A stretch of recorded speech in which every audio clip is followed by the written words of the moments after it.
essa memória da natureza, que nós queremos mergulhar na sua presença, Senhor. Porque a sua palavra diz que se nós não te louvarmos, as pedras, as plantas, os animais louvariam. Mas nós não queremos essa distração, mas queremos junto com todas as coisas, assim como o céu e a terra se manifesta diante do Senhor, nós queremos nos manifestar. Te louvamos, Pai. Te louvamos e louvaremos ainda mais. A cada dia, a cada caminhada, que os nossos corações sejam impactados por uma nova perspectiva, pela sensibilidade de um novo olhar. Restaura, Senhor, nesses dias, em cada um de nós, o vigor. Vivifica, Senhor, a nossa alma e o nosso espírito. E como cantamos aqui, faça, Senhor, a sua vontade. Faça o que quiser, Senhor. Porque estamos nesse movimento de oração, dizendo que somos todo teu. Vem, Espírito Santo, e impacta as nossas vidas, nos dando, Senhor, essa orientação e essa possibilidade de tocar, Senhor, a todos e todas. Em nome do Senhor Jesus. Amém. Amém.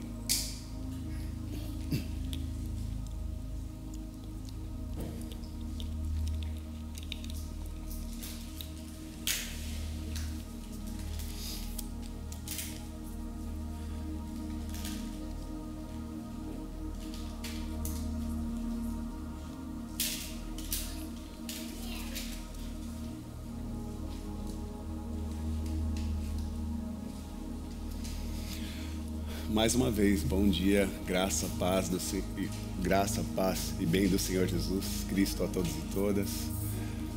Um dia especial, você que está em casa, nos acompanhando pela internet, YouTube, Spotify, que você faça desse tempo um tempo especial, que você possa também compartilhar esse link com os seus amigos e familiares.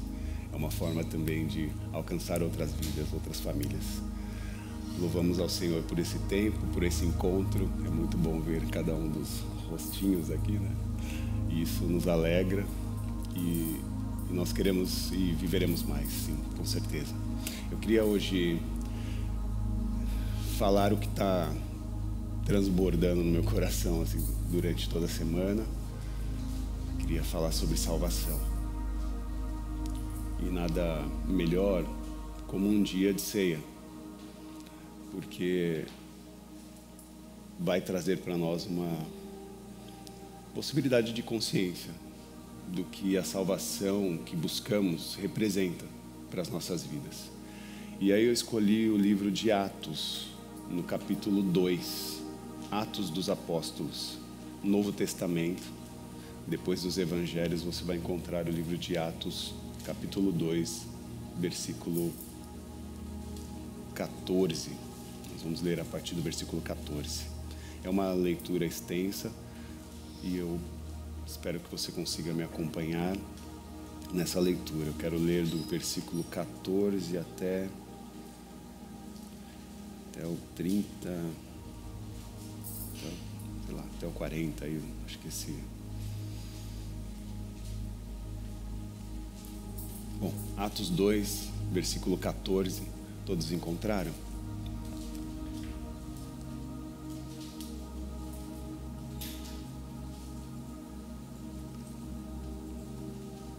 Diz assim, a pregação de Pedro. Então Pedro levantou-se com os 11 e em alta voz dirigiu-se à multidão. Os homens da Judéia e todos os que vivem em Jerusalém, deixem-me explicar isto. Ouçam com atenção. Estes homens não estão bêbados, como vocês supõem. Ainda são 9 horas da manhã. Ao contrário, isto é o que foi predido pelo profeta Joel. Nos últimos dias, disse Deus, derramarei do meu espírito sobre todos os povos. Os seus filhos e suas filhas profetizarão. Os jovens terão visões, os velhos terão sonhos. Sobre os meus servos e as minhas servas derramarei do meu espírito naqueles dias, e eles profetizarão. Versículo 19. Mostrarei maravilhas em cima no céu e sinais embaixo na terra: sangue, fogo e nuvem de fumaça. O sol se tornará em trevas e a lua em sangue, antes que venha o grande e glorioso dia do Senhor. E todo aquele que invocar o nome do Senhor será salvo. Israelitas, ouçam estas palavras: Jesus de Nazaré foi aprovado por Deus diante de vocês por meio de milagres, maravilhas e sinais que Deus fez entre vocês por intermédio dele. Como vocês mesmos sabem, este homem foi entregue por propósito determinado e pré-conhecido de Deus, e vocês, com a ajuda de homens perversos, o mataram, pregando-o na cruz. Mas Deus o ressuscitou dos mortos, rompendo os laços da morte, porque era impossível que a morte o retivesse. A respeito dele, disse Davi, abre aspas, Salmo de Davi: eu sempre via o Senhor diante de mim, porque ele está à minha direita, não serei abalado. Por isso, o meu coração está alegre, a minha língua exulta, o meu corpo também repousará em esperança, porque tu não me abandonarás no sepulcro, nem permitirás que o teu santo sofra decomposição. Tu me fizeste conhecer os caminhos da vida e me encherás de alegria na tua presença. Fecha aspas. Irmãos, posso dizer com franqueza que o patriarca Davi morreu e foi sepultado, e o seu túmulo está entre nós até os dias de hoje. Mas ele era profeta e sabia que Deus lhe prometera sob juramento que poria um dos seus descendentes no trono. Prevendo isso, falou da ressurreição do Cristo, que não foi abandonado no sepulcro e cujo corpo não sofreu decomposição. Deus ressuscitou este Jesus, e todos nós somos testemunhas desse fato. Exaltado à direita de Deus, ele recebeu do Pai o Espírito Santo prometido e derramou o que vocês agora veem e ouvem. Pois Davi não subiu aos céus, mas ele mesmo declarou, mais um salmo, o salmo que lemos no início da nossa reunião: o Senhor disse ao meu Senhor, senta-te à minha direita, até que eu ponha os teus inimigos como estrados para os teus pés. Portanto, que todo o Israel fique certo: este Jesus a quem vocês crucificaram, Deus o fez Senhor e Cristo. Quando ouviram isso, ficaram aflitos em seus corações e perguntaram a Pedro e aos outros apóstolos: irmãos, o que faremos? Pedro respondeu: arrependam-se e cada um de vocês sejam batizados em nome de Jesus Cristo para perdão dos seus pecados, e receberão o dom do Espírito Santo, pois a promessa é para vocês, para os seus filhos e para todos os que estão longe, para todos quanto o Senhor, o nosso Deus, chamar. Até aí. Oremos mais uma vez. Obrigado, Senhor, por tudo que disseste aqui nessa manhã. Peço que o Senhor continue falando ainda mais, ainda mais. Use as nossas vidas, nos orienta, nos capacita, nos dê a sensibilidade de ouvir a sua voz e aprender contigo. Esse é o nosso pedido, com agradecimento em nome de Jesus. Amém. Amém. Bom, só a leitura desse texto aqui já dá uma pregação, né? Porque é uma pregação de Pedro. Né? Só de ler esse texto, você já poderia sair daqui alimentado por uma perspectiva. É a soteriologia de Pedro aqui explícita, né? A doutrina da salvação de Pedro está explícita nesse texto. E esse texto ele tem revelações de fato riquíssimas. A primeira revelação que esse texto nos traz é a profecia de Joel. Fala que a profecia de Joel ela foi cumprida naquele momento. O derramamento do Espírito Santo aconteceu sobre aquele povo de Israel. Eles estavam impactados por tamanha glória e presença e manifestação do Espírito. Que as pessoas olhavam para aquelas pessoas, as pessoas de fora olhavam e identificavam aquelas pessoas como pessoas embriagadas, bêbadas. E aí é quando Pedro toma, né, entre aspas, o microfone, né? Deixa eu levar uma mensagem para vocês. E aí ele começa a pregar, falando exatamente tudo isso que lemos aqui em texto. Falando dessa primeira revelação, dizendo que Joel, a profecia de Joel estava sendo cumprida naquele momento, na história, e estava sendo inaugurado essa promessa de derramamento do Espírito Santo sobre toda a carne. Deus realmente derramou o Espírito Santo sobre toda a carne humana e todos os seres humanos que ali aceitaram Jesus como Senhor e Salvador receberam essa manifestação.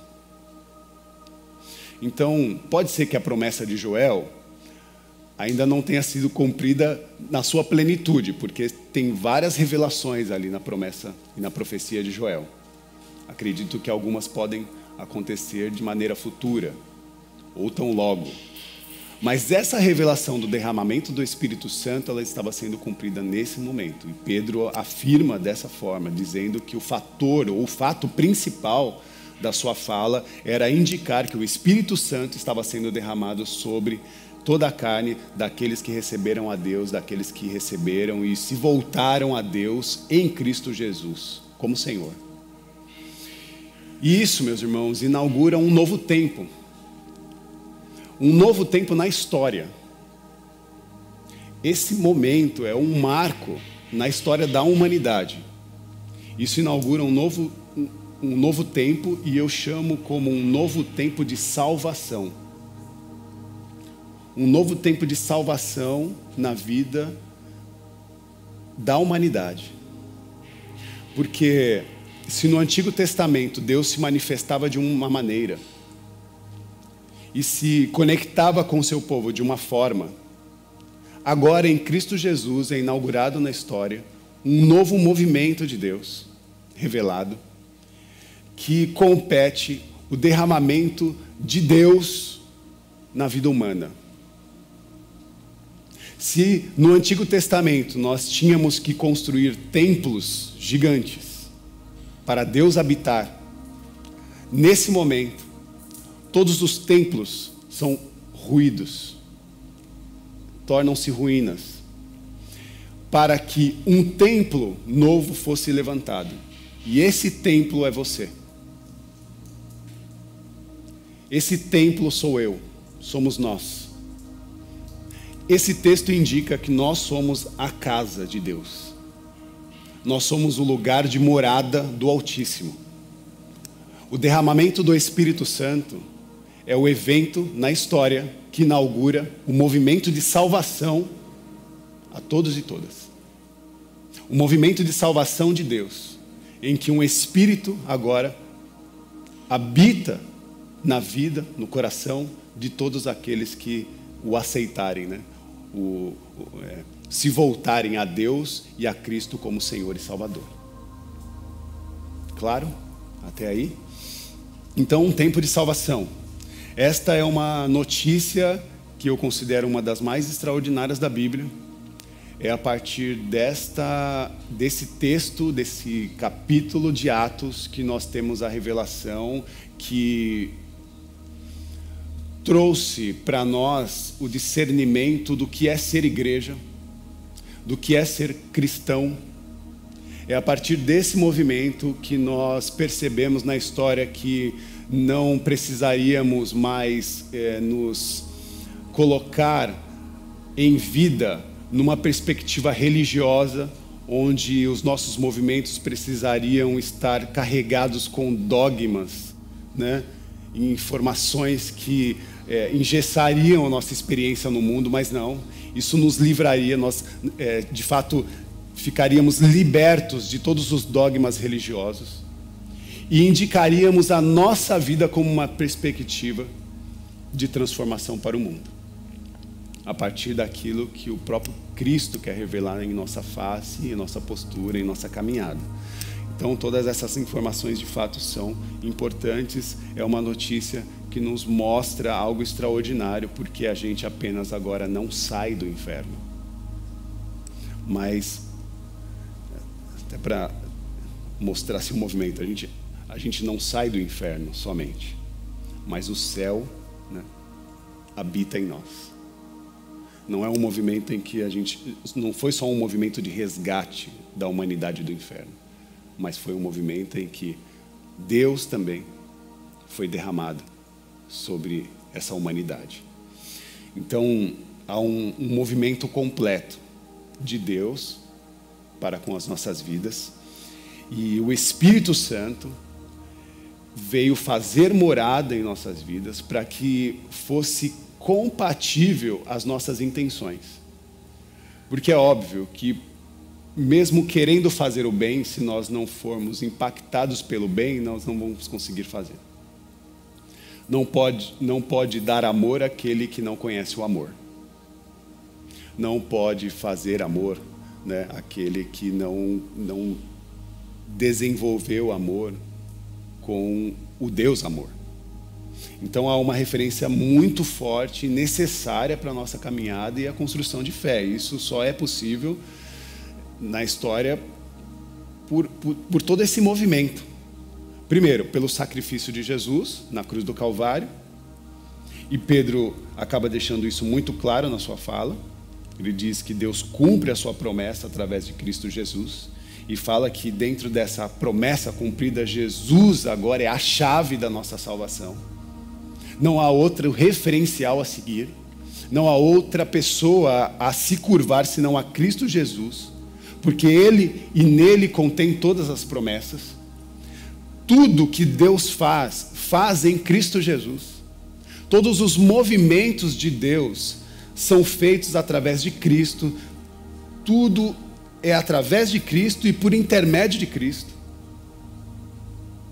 Então, a nossa espiritualidade, a nossa fé indica necessariamente perceber que Cristo Jesus não foi só uma presença humana na terra, mas foi 100% divino, 100% Deus. Nós não elegemos Jesus como um grande mártir da história. Nós nos curvamos diante dele, identificando a sua personalidade, a sua característica divina. Quem ele é? Deus em nós, para nós. Então, o apóstolo Paulo está trazendo essas informações, por isso que eu considero preciosas, né? Informações riquíssimas, porque foi por causa do sacrifício de Jesus e também porque ele ressuscitou que a morte foi vencida. Então, esse movimento de morte e ressurreição inaugura na história a possibilidade de perceber que a morte não tem mais a última palavra. Então nós não damos como resposta, e não deveríamos, como igreja, como cristãos, nós não deveríamos ter em nenhum momento das nossas conversas, da nossa postura, falas e movimentos que contribuem com a morte. Compreendem isso? Nós não podemos, não é compatível um ser humano que se diz cristão encenar movimentos de morte. Cristão não combina com arminha na mão. Cristão não combina com discursos de morte. Discursos anti-vacina é um discurso de morte. Discursos de ignorância que levam as pessoas a um caminho de ignorância é um discurso de morte. Nós não queremos fazer parte desse movimento, como igreja e como servos de Deus, porque se nós fizermos parte desse movimento, nós viramos as costas para Deus e nós não damos a oportunidade de viver o ser igreja. Ok? Então, como igreja, nós rompemos com qualquer tipo de discurso de morte. E quem quiser caminhar conosco com o discurso da vida, que nos acompanhe, que nos siga. Quem quiser acompanhar os discursos de morte, eu lamento. Porque como igreja nós temos uma postura de fazer com que as vias de vida, de humanidade, de restauração e de preservação às pessoas ainda estejam sólidas e consistentes. E aí a Bíblia Sagrada nos implica essa perspectiva. 1 Coríntios, no capítulo 3, no versículo 16 e 17. Vocês não sabem que são santuários de Deus? E que o Espírito de Deus agora habita em vocês? Vocês são seres sagrados. Então, em Cristo Jesus, nós temos um lugar na existência e um lugar na história. Por isso que eu dizia, né, no momento do louvor, da responsabilidade e do peso que isso nos traz, de dizer basta para todos os movimentos de morte. Porque Jesus, através do seu sacrifício e através da sua ressurreição, venceu a morte. Venceu a morte. Então, meus irmãos, o Espírito Santo, ele não podia e não pode habitar em seres mortos. Ok? Nós não devotamos a nossa fé à necromancia. O Espírito Santo não é derramado em corpos mortos. Rafa, você está falando só de corpos que morreram, né, sepultados? Não, eu estou dizendo de corpos mortos. Corpos mortos são, Efésios 2, versículo 1, delitos e pecados. Ok? Então, não é só corpos mortos que morreram. Eu estou dizendo que o Espírito Santo não será derramado, ou não vai ter espaço de habitação em corpos que estão se deliciando dos seus delitos e dos seus pecados. O Espírito Santo habita somente em seres vivificados. Aqueles que venceram, ou que compreenderam que venceram a morte. Seres do qual a morte não tem mais poder, seres do qual a morte não tem mais a última palavra. Eu estou falando de você. Você que quer ser um sinal histórico do reino de Deus, habilita no seu coração a oportunidade de não dar mais espaço para a morte e não deixar que a morte os domine, seja em qual for os sentidos. E isso é extraordinário. Quando Jesus vence a morte, ele vence a morte por todos nós, por todos, sem distinção. Inclusive até aquelas pessoas que não o aceitaram, que não o permitiram, que não se abriram. Pessoas que estão nesse lugar de pecado, o processo de vitória de Jesus é para todos. O que precisamos é de um movimento de encontro com esse Deus que nos favoreceu esse caminho. Porque Ele nos deu o lugar, olha, essa é a porta, esse é o lugar, esse é o caminho de vida, vida abundante. Vida como vocês ainda não experimentaram, uma nova qualidade de vida que eu quero promover à humanidade. E nessa nova qualidade de vida, só aqueles que se voltarem a mim, só aqueles que se voltarem a Cristo Jesus, vivenciarão. Por isso, né, Cristo não é apenas, como eu disse, um mártir, né? Cristo não veio apenas morrer por nós, mas veio vencer a morte por nós. Vencer a morte por nós. E há muitos que morreram, há muitos que... E existem muitas pessoas que foram mártires, né, na história, mas a grande informação é que Jesus não veio apenas morrer por nós, ele veio para vencer a morte por todos nós, e ele venceu. E agora sim o Espírito Santo pode habitar naqueles a quem a morte não tem a última palavra. Agora sim o Espírito Santo pode habitar naqueles que deram basta para a morte. Basta para os movimentos de morte. Estou dizendo que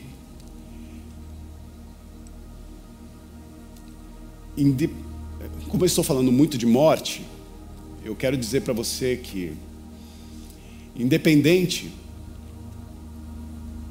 de como a morte aconteça, nós viveremos a ressurreição.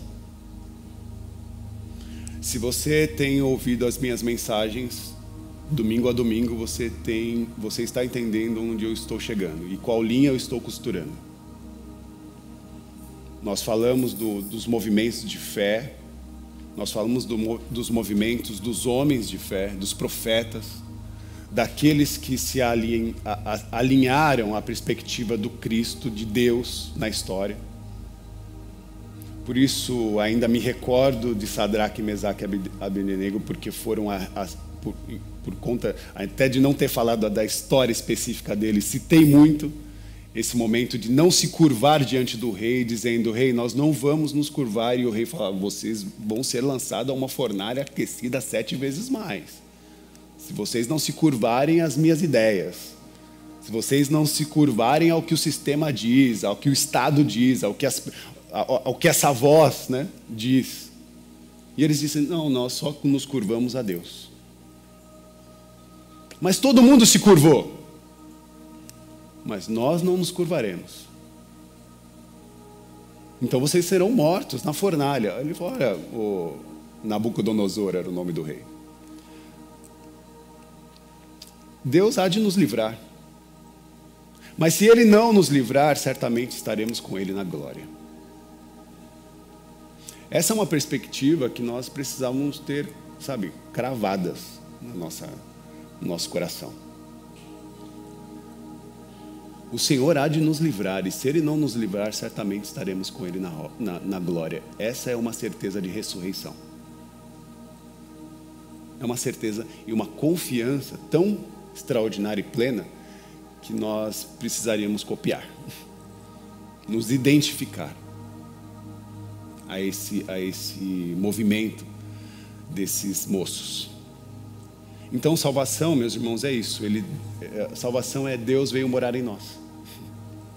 Se tivesse que reduzir, né, um pouquinho desse tema, salvação é permitir que Deus more em nós.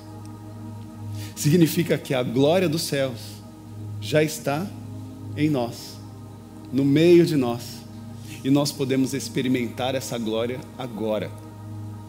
Então não é uma promessa para depois da morte. Eu poderia dizer para você: e aí, quando a gente morrer, ou quando morrer, quem quer ir para o céu? Todo mundo quer ir para o céu. Mas a promessa de Deus não é para quem quer ir para o céu. É quem quer ser o céu, ou quem quer receber o céu. Ir para o céu é só a consequência daquele que recebeu. Entende?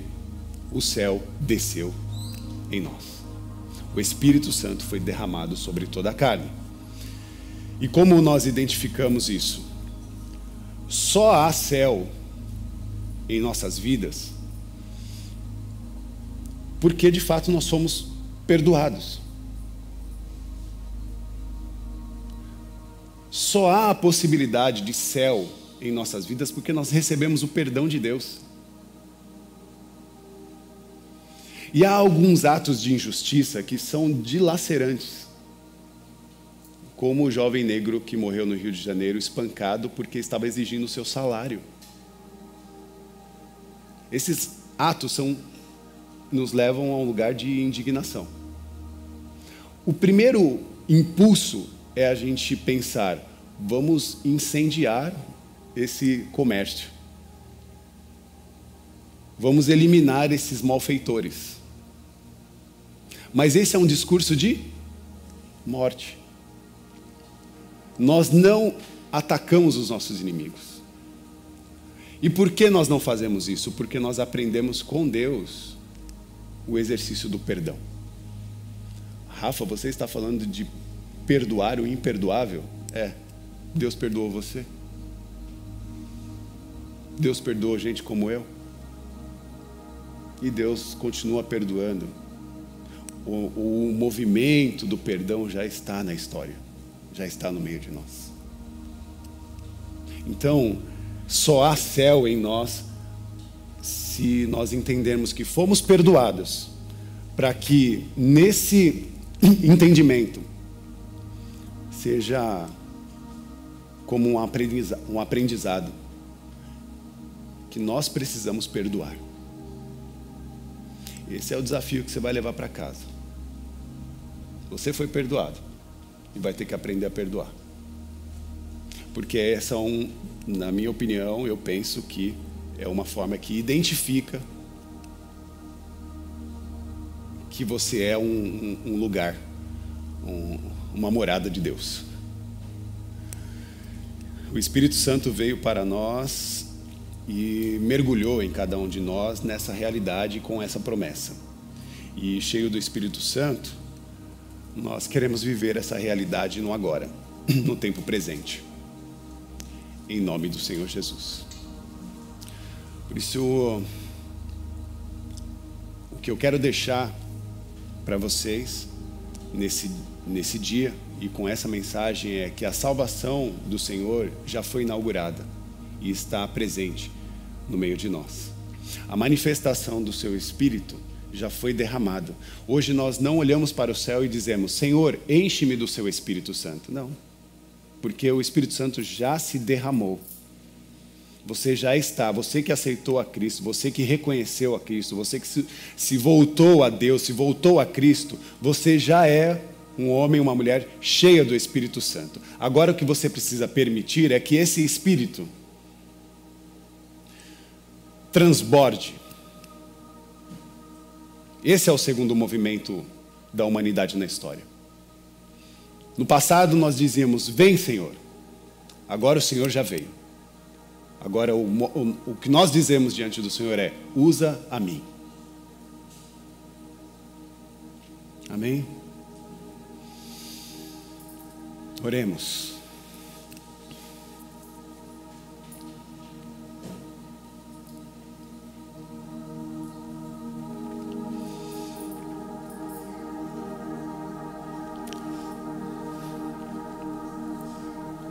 Oremos ao Senhor. A minha oração é que Deus possa provocar em nós uma busca por essa plenitude do Espírito Santo. Somos os filhos do reino. E mais do que ser filhos do reino de Deus, nós somos aqueles que geram filhos para o reino.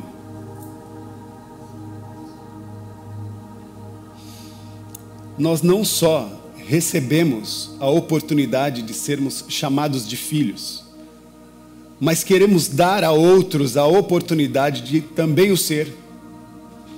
Filhos de Deus, pertencentes ao reino de justiça, de amor e de paz. Por isso, oremos. buscando o Espírito Santo numa nova perspectiva, para que ele tenha liberdade de se expressar em cada um de nós. Por isso, vem Espírito Santo se expressar na vida de todos aqui, de todos que nos ouvem. Espírito Santo de Deus, expressa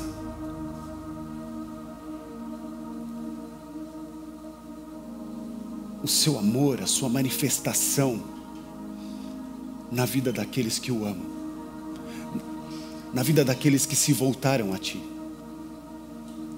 e que querem uma transformação plena de postura, de olhar, de sensibilidade, de amor, justiça, perdão. Que o Senhor tenha liberdade em nós, que você dê ao Senhor essa liberdade. Por isso faça a sua oração, fala: Senhor, eu quero ser usado por Ti. Senhor, eu quero que essa mensagem seja real e impactante no meu coração. Eu não quero mais uma espiritualidade plástica, feitas com frases de impacto. Eu não quero mais ser transformado a partir daquilo que eu decoro, mas eu quero ser transformado a partir daquilo que eu vivo. Eu não sou o sujeito de frases de impacto, eu sou um sujeito de uma palavra viva que entrou no meu coração e me transformou. Por isso, meu irmão e minha irmã, se sujeite ao Senhor nesse lugar de dizer a Ele: Senhor, faça em mim a sua vontade. Faça de mim um instrumento de vida para todos e todas que estão à minha volta. Que a minha postura, o meu olhar seja impactante tal que o coração mais duro e rígido receba a transformação, receba a cura, receba o milagre. Mas nós sabemos, Pai, que antes do milagre acontecer na vida das pessoas que estão à nossa volta, ele precisa acontecer aqui dentro de nós. Por isso, cura as nossas feridas. Restaura no Senhor o vigor para a vida. Tira, Senhor, do nosso coração e da nossa mente qualquer tipo de desejo de morte.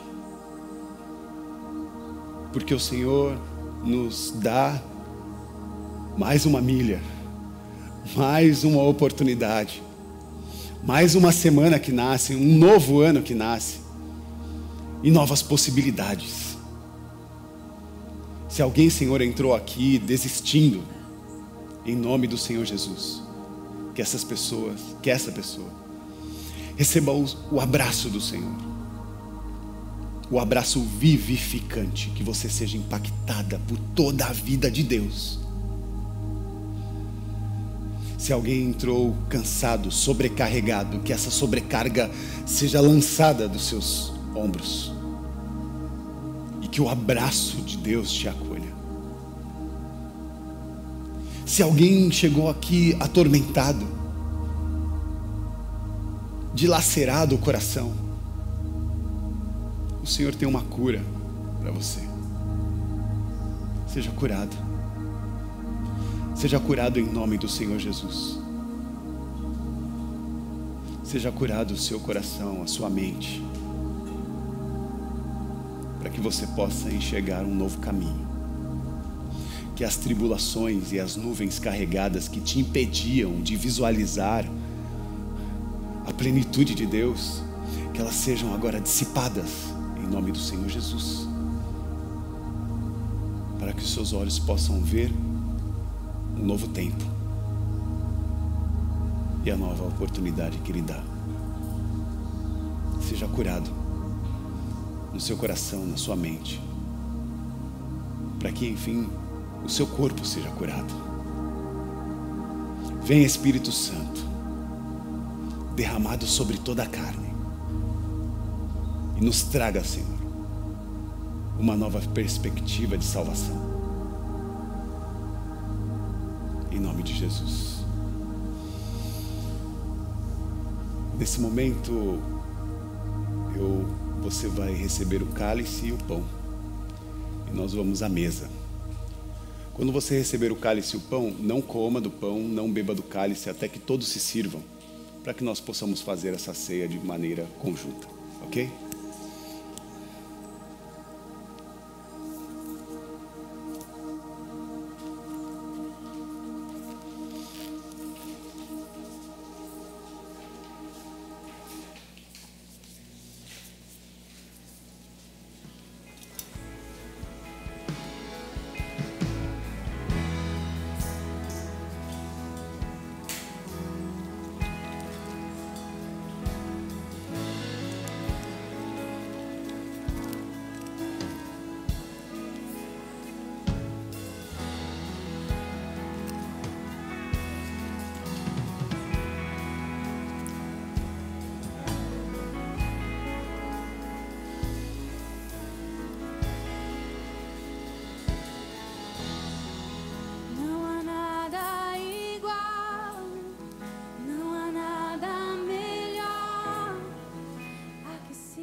Seja o nome do Senhor.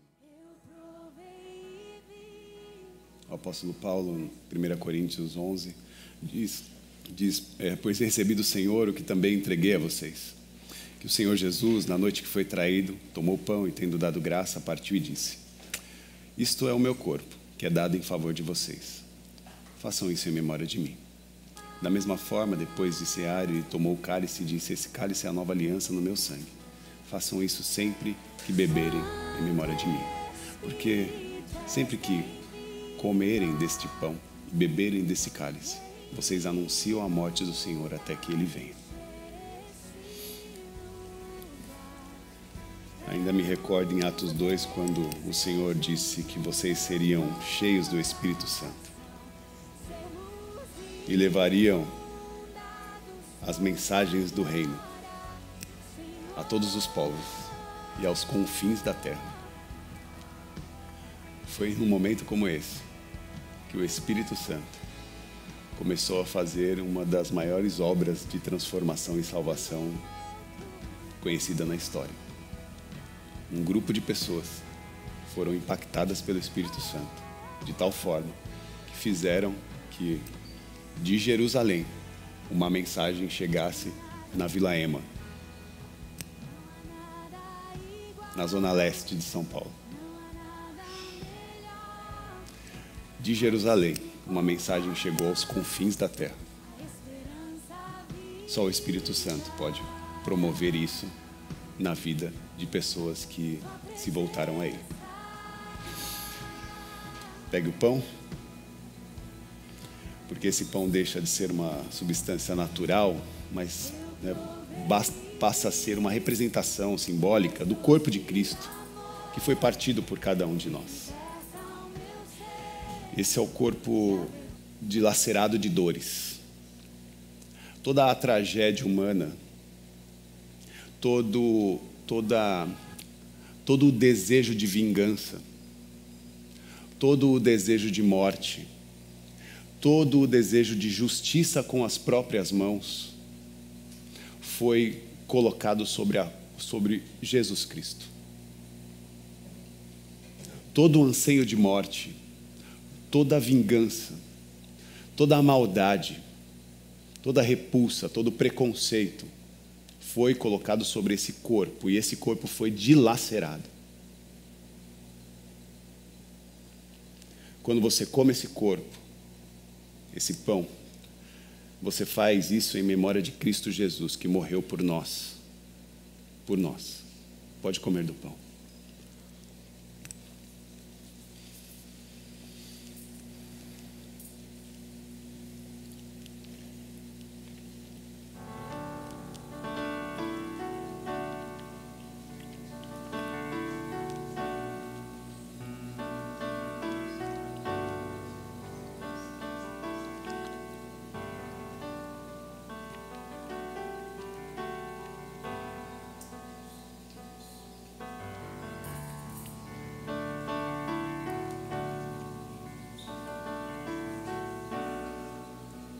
graças te damos, Jesus, obrigado.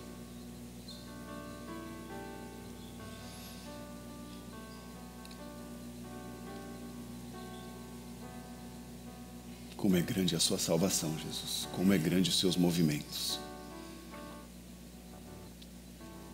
Como é grande, Senhor. Como o Senhor é grande.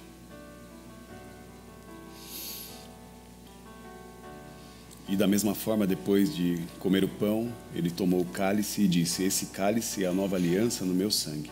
Façam isso sempre que beberem, bebam em memória de mim. Depois, na morte, a ressurreição. E na ressurreição, a oportunidade de viver uma nova vida.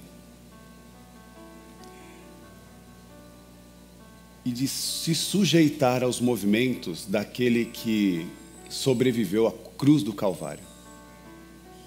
Porque é na cruz do Calvário que nós nos identificamos em nossa salvação. Não é no Gólgota. Por isso não inspire a sua vida no Gólgota. Porque no Gólgota há pessoas tentando tirar a sorte com as vestes de Jesus. No Gólgota há pessoas cuspindo no corpo de Jesus. No Gólgota há os religiosos apontando, dizendo: você não é maior do que nós. No Gólgota, César, o Estado, o presidente, o rei, apontava para Cristo dizendo: você não tem a última palavra. Você não é o Cristo. Você não é o Messias. O Estado dizia: eu sou o Messias.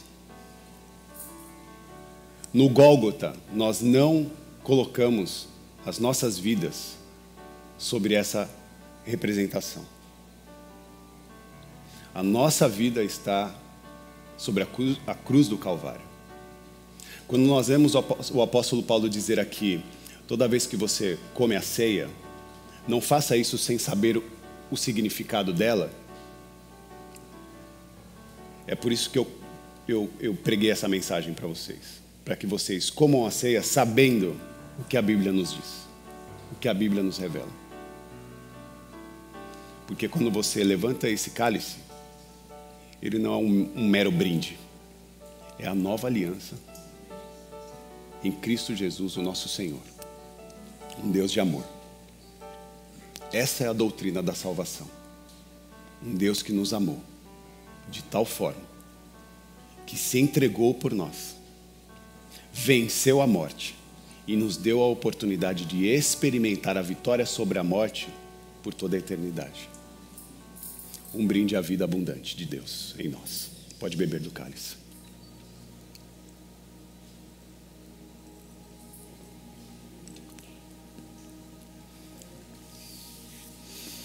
Obrigado, Jesus.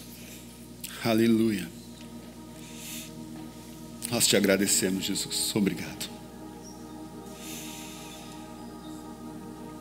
Ah, Senhor, como o Senhor é grande, como o Senhor é maravilhoso. Nós exaltamos o seu nome. Santo, santo, santo. Que é diante, Senhor, de uma mensagem profética de Pedro, que nós nos curvamos diante do teu amor. E é diante do teu amor, Pai, que nós pedimos perdão. Porque agora nós sabemos o valor do perdão. Fomos perdoados. E queremos também, Senhor, aprender a perdoar. Fomos amados. E queremos contigo aprender a amar. Nós fomos acolhidos e nós queremos aprender contigo a acolher. Nós somos revestidos de misericórdia e queremos aprender contigo a sermos misericordiosos. Nós te amamos, Jesus. E o Senhor é, em absoluto, o maior referencial das nossas vidas. Nós te amamos, Jesus.